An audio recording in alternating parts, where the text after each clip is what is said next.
Bonjour à tous, bienvenue pour cette nouvelle vidéo, j'espère que vous allez bien. Aujourd'hui, je vais vous parler de mes meilleurs et de mes pires achats luxe de 2024. Comme d'habitude, avant de commencer, n'hésitez pas si mon contenu vous intéresse à vous abonner, liker, commenter, activer la cloche, me rejoindre sur Instagram également @carolette31. Merci d'avance. Alors, on va attaquer avec les meilleurs achats luxe de cette année. Alors, ça va être cette année, un peu élargi, on va dire, c'est pas forcément uniquement sur l'année 2024 parce que il y a des pièces en fait dont je parle pas forcément souvent et que j'ai énormément utilisées en 2024 et où je me suis dit, enfin j'avais envie de vous en parler là sur les meilleurs achats luxe parce que c'est des pièces qui existent toujours, qui sont toujours disponibles et donc ça peut vous aider aussi. Alors on commence avec un parfum, c'est le parfum Dior Riviera. Je crois que le parfum il est sorti depuis peut-être 1 an, je l'ai acheté, je sais plus honnêtement quand est-ce que je l'ai acheté. Avant l'été en tout cas, mais cette année je sais plus exactement. Franchement donc c'est Dior, la collection privée Christian Dior. Je l'adore, il sent l'été, franchement il sent l'été. Donc bon là honnêtement je le mets plus trop, ça sent vraiment les fleurs, c'est on s'imagine bien la Côte d'Azur en fait, voilà, enfin Riviera, enfin c'est ça, c'est vraiment c'est un peu l'odeur des vacances, c'est pas du tout style Moneuil mais je sais pas, moi pour moi ça c'est très frais, c'est très floral, enfin je sais pas, c'est vraiment, j'aime énormément ce parfum, je le trouve top top top. Les 3 parfums de la collection Christian Dior que j'adore, je trouve ils tiennent hyper bien, enfin moi sur ma peau en tout cas ça correspond bien. Je trouve les odeurs sont ouf, j'ai toujours des compliments quand je les mets, donc mais en tout cas vraiment celui-là, donc Dior Riviera. Vraiment il est super, plutôt pour l'été mais il est super. Autre meilleur achat que vous avez vu sur la miniature, c'est donc le petit Vanity Chanel en bleu comme ça, en cuir d'agneau. Donc j'en ai déjà parlé il y a pas longtemps dans ma vidéo sur la qualité de mes pièces Chanel, donc moi je le trouve vraiment super. Il est ultra pratique, on y met bien plus de choses que ce qu'on pourrait penser. Franchement c'est bien mieux qu'un wallet on chain alors que c'est moins cher chez Chanel.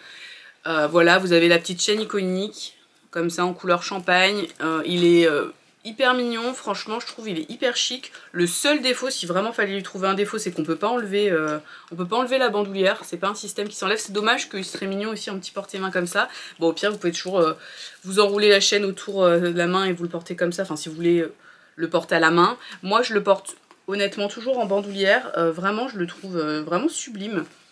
Il est ultra chic tout en étant assez minimaliste et je sais pas si on peut dire que c'est discret mais je trouve, enfin ça va, c'est quand même vu que c'est petit.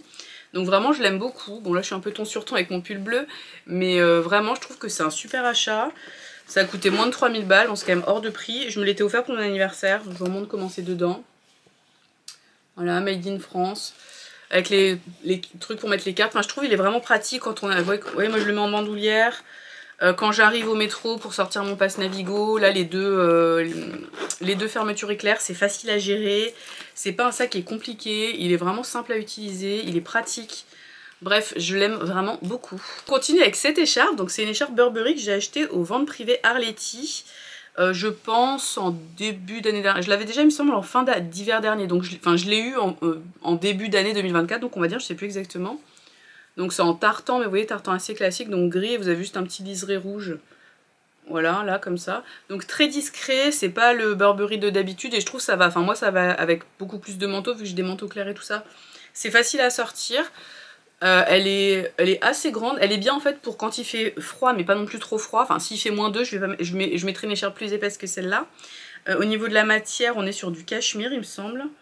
Mais j'ai enlevé l'étiquette. Vous avez, en plus elle est réversible, vous avez aussi Burberry qui est marqué là si vous voulez tout noir.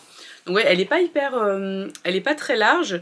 Moi je la plie en deux et je la mets en général comme ça. Un truc basique, hein, rien de... Comme ça. Elle est bien enveloppante, enfin je la trouve cool. Après effectivement s'il fait très froid, moi je préfère mettre une écharpe plus grosse que je peux vraiment faire des tours et qui est plus large. J'aime bien quand c'est un poil plus large. Mais là celle-là je trouve, pour l'hiver dernier par exemple, il a fait quand même assez peu froid. Cette année il fait un petit peu plus froid je trouve, donc je la mets pas tout le temps, mais par exemple tout octobre, début novembre où il faisait pas encore très froid, c'était parfait. Même je l'ai mis encore récemment. Là je tourne, on va dire mi-décembre, on n'est pas très loin de Noël.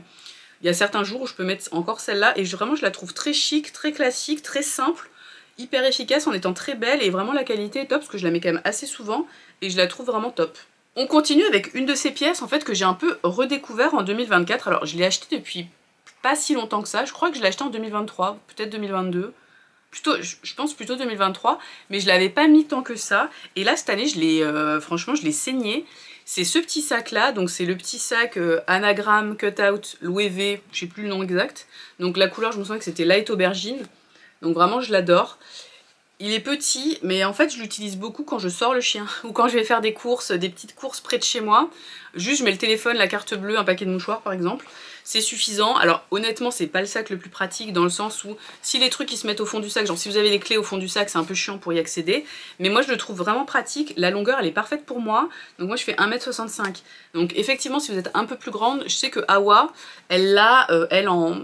je crois en vert, enfin en tout cas une autre couleur, et elle est plus grande que moi, et elle, pour elle, la bandoulière elle est un petit peu juste, que c'est une bandoulière comme ça, vous pouvez pas l'enlever et vous pouvez pas la régler, mais moi pour mon 1,65 m, franchement c'est parfait, et je le trouve vraiment hyper pratique. Je l'ai mis tout l'été dès que je sortais le chien pour mettre vraiment mes petits essentiels, parce que bah, quand on a une petite robe on n'a pas de poche, donc bah, quand même pour avoir mon téléphone et mes clés, pas me les trimballer à la main avec la laisse, c'est relou. Mais même en hiver là sur le manteau, franchement quand j'ai besoin, ou si je dois juste descendre faire une course, je sais pas, aller acheter des œufs ou je sais pas quoi, je prends juste ça. Donc en fait je le mets vraiment très souvent, vraiment cet été c'est le sac vraiment que j'ai mis le plus souvent. Je l'ai aussi pris au JO, d'ailleurs il s'est pris une averse d'anthologie. On avait fait une épreuve au niveau de la Tour Eiffel, je vous l'ai mis, j'ai fait un vlog sur ça. Mais donc on s'est pris une averse de ouf, le sac était complètement trempé. C'est du cuir d'agneau Napa ou de veau Napa, cuir de veau Napa. Et ben franchement le truc, il n'y a aucune trace. Je l'avais peut-être imperméabilisé il y a 1 ou 2 ans, mais je ne l'ai pas refait cette année. Et après, vous voyez, c'est un cuir qui se détend comme ça, mais c'est fait exprès. Enfin, c'est une petite bourde, donc c'est normal qu'il soit un peu, entre guillemets, ridé. Mais vraiment, je trouve super ce petit sac. J'avais payé ça 700 et quelques. Je sais qu'Awa, elle l'avait eu en promo, donc il y avait une promo, je sais plus si c'était sur 24S ou Farfetch, je sais pas, après vous avez sa vidéo. Mais vraiment, je le trouve top. Ça s'abîme pas, je le mets toujours pareil en crossbody, le truc est nickel. Au niveau des anagrammes, franchement, il n'y a pas de traces. C'est vraiment très mignon. On connaît pas trop, enfin la marque est peu connue. Donc vraiment, moi, je recommande chaudement ce genre de pièces que je trouve vraiment très pratique et beaucoup d'utilisation en fait pour un prix pas très élevé. Donc voilà, après il y a peut-être d'autres formes qui peuvent paraître plus pratiques. Moi c'est vrai que pour la sortie du chien, téléphone et vraiment carte bleue, bah ça suffit largement. Mais vraiment je l'aime beaucoup et je me suis un peu surpris entre guillemets à le porter autant. Vraiment cet été je l'ai énormément mis. On continue avec mes pièces préférées de cette année, enfin mes meilleurs achats de cette année. Donc avec cette veste là, donc c'est une veste Courrèges que j'ai achetée en ligne sur un site vintage. Donc elle est resserrée à la taille comme ça là, avec des liens. J'ai mis une petite broche Chanel, c'était un truc upcyclé que j'avais acheté il y a longtemps, trucs qui maintenant sont interdits là. Mais je l'aime beaucoup, donc elle est très simple, très classique, mais la forme est parfaite, efficace. Bon, on est très sur du bleu marine, mes meilleurs achats sont bleu marine visiblement cette année, mais vraiment je la trouve top. Elle est parfaite au niveau de la longueur des bras, enfin j'aime beaucoup cette veste, je l'ai beaucoup mise au printemps notamment et en septembre. Bon bah là forcément il fait un peu frais, j'aime pas moi avoir une veste plus un manteau par dessus, après je suis engoncée, j'ai l'impression d'être un bibendum comme ça, pas du tout confort. Ma position, enfin, j'ai un peu fait le zombie, mais vous voyez, enfin j'aime pas en fait enfin je sais pas, je trouve au niveau des épaules après on n'a pas trop de possibilités de mouvement, donc j'aime pas mettre les vestes en hiver en plus je sais pas, d'une chemise, enfin bref. Ou sinon il faut de la trimballer dans le tote bag et tout, c'est chiant. Enfin bref, donc en gros moi j'utilise cette veste plutôt à la belle saison, quand il fait frais le matin, je pars avec la veste, voilà, et éventuellement l'après-midi on vire la veste. Mais vraiment je l'adore, je trouve, je l'ai payé je sais plus 200 balles, quelque chose comme ça. Pour une veste Courrèges, je trouve que c'est très correct. Elle était en parfait état, franchement elle est nickel, je l'avais payé ouais 200 balles. Le site Imparfaite, je sais pas si vous connaissez, c'est un site qui vend des trucs de seconde main. Donc voilà, donc ça fait aussi partie de mes meilleurs achats cette année. On continue avec 2 bijoux. Alors, évidemment, là, ma bague, donc j'ai eu à Noël l'année dernière, mais bon, ça fait moins d'1 an, on va dire voilà. Donc c'est la Coco Crush, d'ailleurs on va la mettre. La Coco Crush de Chanel, en or beige, voilà. Donc je la mets tous les jours, voilà, elle est tous les jours à ce doigt, comme ça, je l'aime beaucoup. J'hésite là à prendre une bague, j'aimerais bien la bague 4 de Boucheron pour mettre au pouce, je trouve ça serait sympa. Faut que j'aille essayer, je l'ai jamais essayé, donc sur le papier je la trouve magnifique, mais il faut que je l'essaye. Donc voilà, donc pareil, je l'adore, simple et efficace, c'est très discret, donc j'aime beaucoup, elle est quand même assez grosse, enfin ça habille bien la main je trouve. Voilà, j'en suis très contente, alors certes, comme je vous le disais dans la vidéo, sur mes pièces, la qualité des pièces Chanel, forcément elle est très rayée et tout, mais c'est normal, hein, c'est de l'or, c'est de l'or, c'est lisse comme ça sur le dessus. Voilà, bon après c'est iconique, vous avez le matelassage, enfin bon je l'aime beaucoup, faut que je l'amène à polir, mais franchement je l'aime beaucoup. Et autre pièce en bijouterie qui fait partie également de mes meilleurs achats, c'est ces petites boucles d'oreilles que j'ai achetées aux ventes privées Hermès de cet été, donc de l'été 2024, donc avec le cœur, j'ai oublié leur nom exact.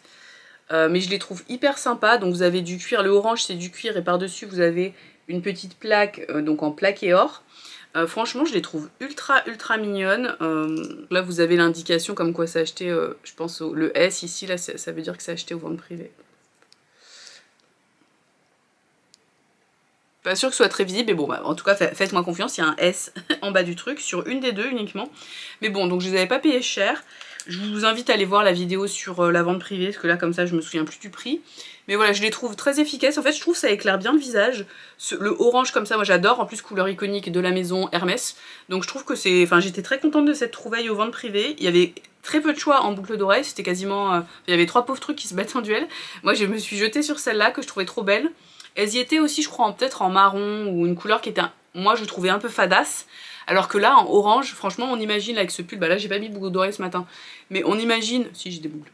Ah si, j'ai mes petites pépites, des petites pépites d'or.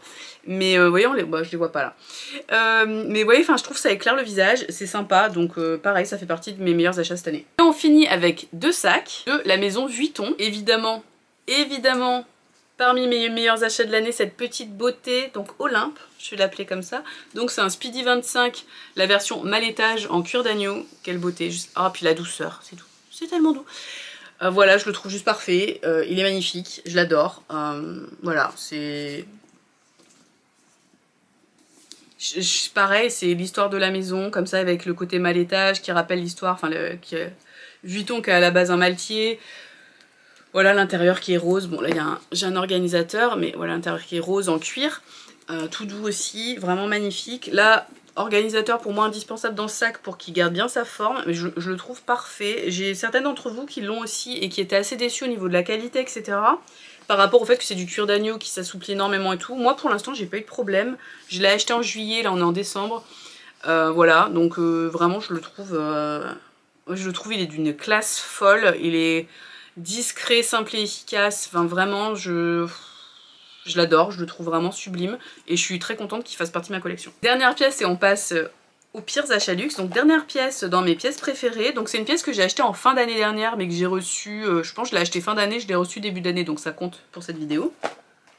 Donc c'est cette petite beauté, ma pochette accessoire Murakami de 2003, donc version noire, je l'adore. Franchement elle est trop cool, elle est très pratique aussi, on y met beaucoup de choses. Moi je la mets avec la chaîne du Félicie. Ça, bon, je vous ai parlé de toute façon la semaine dernière de la collection Murakami, puisqu'il y a une réédition en 2025. Donc au final je me dis j'ai bien fait d'investir sur ces pièces là en fin d'année dernière. En plus j'avais eu une réduction, il y avait eu un code je crois avec Jessie de Melting Curls. Elle avait fait une promo avec Vintega. Je l'avais payé autour de 800 €. Donc vraiment je vous ai mis le prix sur la vidéo de la semaine dernière et je m'en souviens déjà plus. Pas de mémoire, c'est pas grave. Mais bon, en tout cas, je l'avais payé pas cher et je me dis, là, de toute façon, les pièces Murakami, ça va peut-être prendre en valeur parce qu'apparemment, la collection 2025, les précommandes ont bien marché. Enfin, de ce que j'ai lu sur internet, les précommandes auraient très bien marché. Je le mets pas dans la sélection en mode investissement et tout, mais je trouve que c'est un peu comme ce petit sac-là. En fait, c'est des sacs qui sont faciles, qui sont simples, qui craignent pas, enfin alors celui-là d'autant moins parce qu'il est en toile enduite, donc si je me dis j'ai une activité, un truc où j'ai envie de prendre un sac où j'ai pas à m'inquiéter de l'abîmer ou quoi, vu que là, enfin je veux dire le cuir est déjà patiné donc j'ai envie de dire YOLO, hein, on peut y aller, bah je prends celui-là parce qu'il est tranquille, il est facile, il est quand même suffisamment grand pour y mettre des choses. Donc vraiment un très bon achat, j'en suis très contente et voilà, je le trouve trop chou. Comme ça m'évitera de craquer sur un truc hyper cher de la nouvelle collection Murakami. Et bon, on passe aux pires achats. Alors pires achats, c'est toujours un peu gênant pire achat parce que des achats où vraiment je me dis mais ça vraiment fallait, c'est vraiment une grosse erreur, il y en a très peu. Donc je vais vous parler de 2 pièces.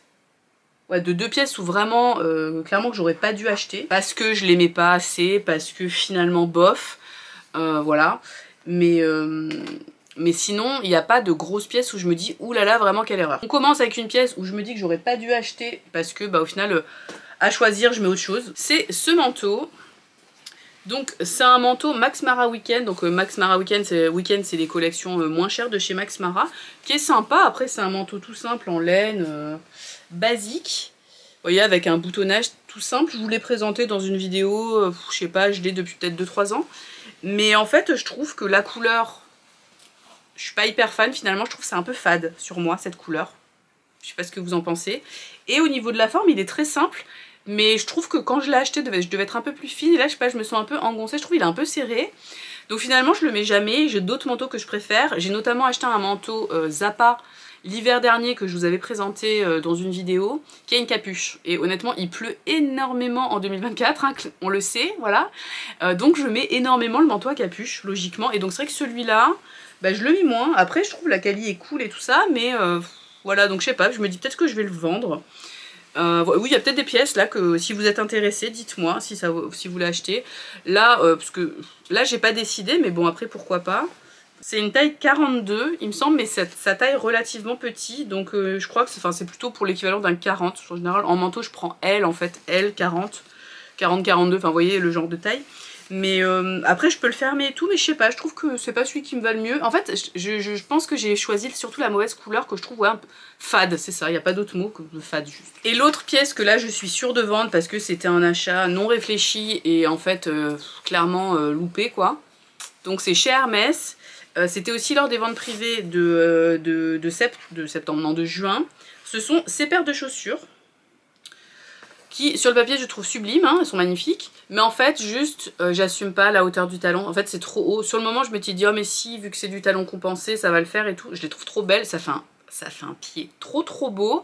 Elles sont en daim sur le dessus là avec le logo, je trouve elles sont vraiment très belles, hein. Mais juste en fait voilà, c'est taille 37,5, voilà, elles sont complètement neuves, j'ai même pas enlevé le... j'ai même pas enlevé ça, mais non en fait je sais que j'aurais peur de les mettre. Je le sais, en fait je le sais. Je les ai achetés un peu en mode challenge, si je vais les mettre, je vais les mettre, en fait non. Donc on est bien sûr, donc c'est les sandales noires attelage chèvre velours en noir, donc 37,5. Voilà. Non c'est con, franchement s'il y avait eu 2 cm ou 3 cm en moins, pourquoi pas, mais là... en plus chèvre velours c'est que ça se détend, ça peut être confortable, mais je sais que je les mettrai pas. Donc je vais les vendre. J'ai pas encore, enfin après on n'est pas pressé, hein, c'est des trucs, c'est pour l'été donc voilà. Je vais les vendre, donc si ça vous intéresse, si vous faites du 37,5, donc moi c'est la taille en fait, je fais du 37,5, c'est du 37,5. Donc voilà, si vous êtes intéressé, dites-moi, je peux vous les vendre comme ça, et comme ça j'ai pas à faire l'annonce. Donc 37,5, vous me dites, pour le prix, je sais pas, mais ça va être le prix que je les ai achetés, donc je sais plus combien c'était, autour de 400 il me semble. Bon voilà, donc ça vraiment c'était un achat... pendant la vente privée, je me suis emballée, je les ai trouvés magnifiques, je les trouve toujours magnifiques. J'ai la boîte hein, d'ailleurs également, mais juste en fait non quoi. Autre achat regret, alors là c'est un achat de l'année dernière, mais fin d'année et je vous l'ai présenté relativement récemment, donc voilà. C'est un achat en fait juste qui est redondant parce que j'ai acheté un que je viens de vous montrer dans mes meilleurs achats, donc lui. J'ai acheté lui que j'adore, que clairement coup de cœur plus pour ce sac. Donc évidemment, auparavant j'avais acheté lui. Donc bah lui maintenant je l'aime bien hein, mais je l'aime moins que l'autre. Donc et vous savez ou vous savez pas, mais je n'aime pas avoir plusieurs fois le même modèle de sac dans plusieurs couleurs, je vois pas l'intérêt. Moi pour moi une collection ça doit être diversifié, donc je n'ai pas envie d'avoir plusieurs fois le même sac. Donc celui-là clairement je le vends. En fait je le vends, ça fait un moment que je veux le vendre, j'ai mis parfois l'annonce sur Instagram, mais j'ai jamais fait l'annonce Vestirco et tout parce que j'ai eu la flemme, hein, clairement, en mode, un petit peu en mode feignasse, hein, voilà. Mais bon, donc si vous êtes intéressé par ce sac, qui est magnifique, que j'ai très peu mis, je l'ai acheté on va dire il y a 1 an, je crois que je l'ai acheté en novembre l'année dernière, j'avais craqué sur la couleur est sublime, vraiment je l'adore, je le trouve très beau, mais à choisir je préfère le malettage. En plus, il n'y a pas le truc élevé, donc je trouve c'est plus discret, enfin je sais pas, j'ai pas envie d'avoir les deux. Clairement, je vois pas l'intérêt d'avoir les deux, ça n'a aucun sens. Donc voilà, donc j'en garde un seul, tout simplement.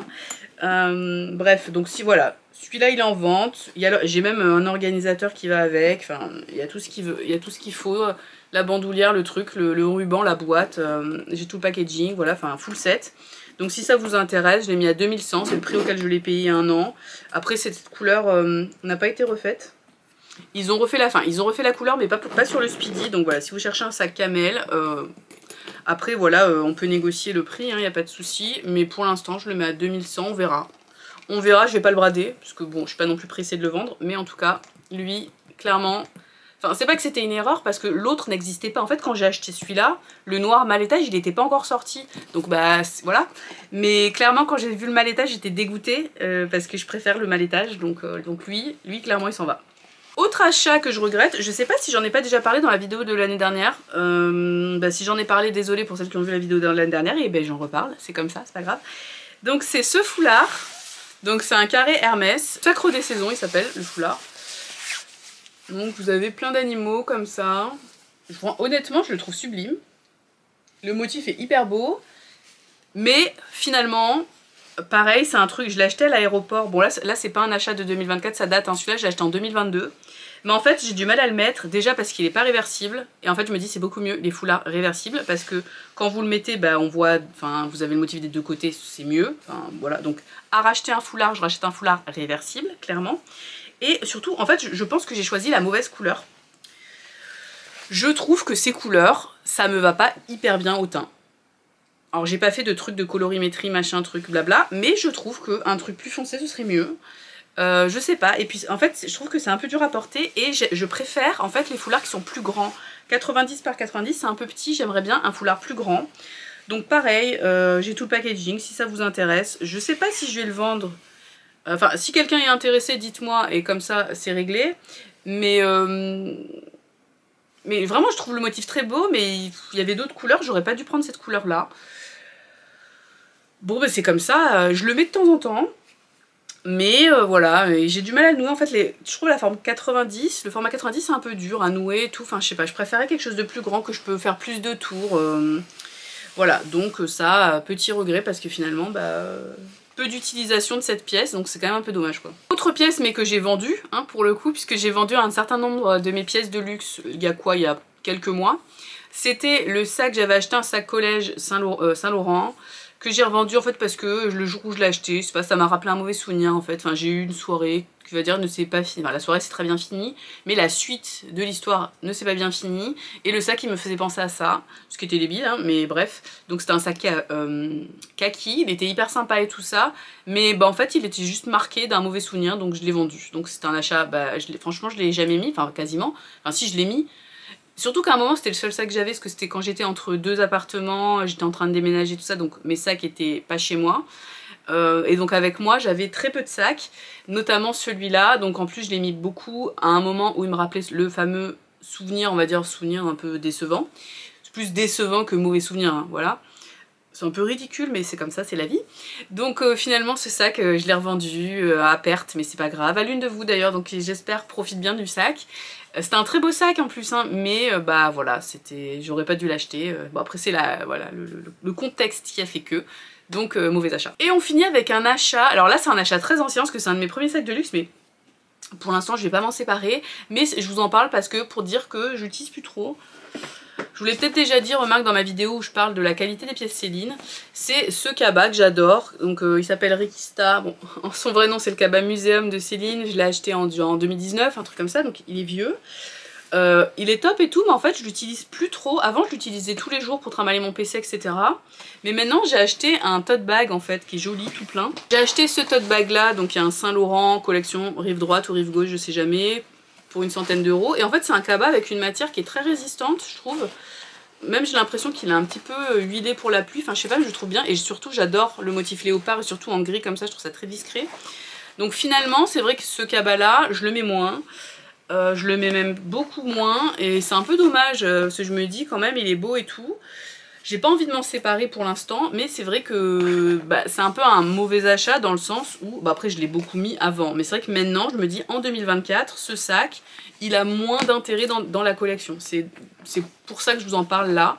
C'est un peu hors sujet peut-être avec meilleurs et pires achats luxe de l'année, mais voilà, quand même je voulais en parler. Ce sac là, j'en ai pas parlé dans les meilleurs achats luxe, parce que je l'ai je pense depuis plus d'un an. Donc c'était plutôt un achat 2023, mais pour le coup ça c'est vraiment, ça c'est parmi les meilleurs achats luxe que j'ai. Ça c'est un des trucs que j'utilise le plus de ma collection de manière générale, parce que voilà c'est le cabas, je prends souvent un petit sac plus le cabas, il y a tout le temps mon PC dedans, ma liseuse par exemple, le parapluie, un bonnet, les gants, enfin tout ce genre de trucs. C'est extrêmement léger, donc c'est tellement pratique. Donc c'est vrai que finalement ça, je me dis que c'est beaucoup plus pratique qu'un cabas un peu rigide, un peu lourd de base, où il faut mettre un fond de sac pour pas qu'il s'affaisse, etc., ce qui rajoute du poids. C'est juste une histoire de poids, et voilà, dans le RER, eh ben, on a tendance à être souvent debout, à porter ses trucs, être un peu en galère, donc autant avoir les choses les plus légères possibles. Surtout si on a un sac un peu massif entre guillemets. Les jours où on a un petit sac, on s'en fiche. Si on a, je sais pas, si on a lui, c'est pas très grave. Mais par contre, si on a un Speedy par exemple ou un truc comme ça, je trouve que ça peut vite faire beaucoup de volume. Et ça peut être compliqué dans les transports où il y a beaucoup de monde, très peu de place, on est tous serrés comme des as-sardines. Donc je trouve avoir des trucs comme ça qui craignent rien, c'est quand même pratique. On a fait le tour de mes meilleurs et de mes pires achats luxe de cette année. J'espère que ça vous a plu. Dites-moi en commentaire, vous, quels sont vos meilleurs et vos pires achats luxe de cette année. Et on se retrouve bientôt pour une nouvelle vidéo. À bientôt, ciao!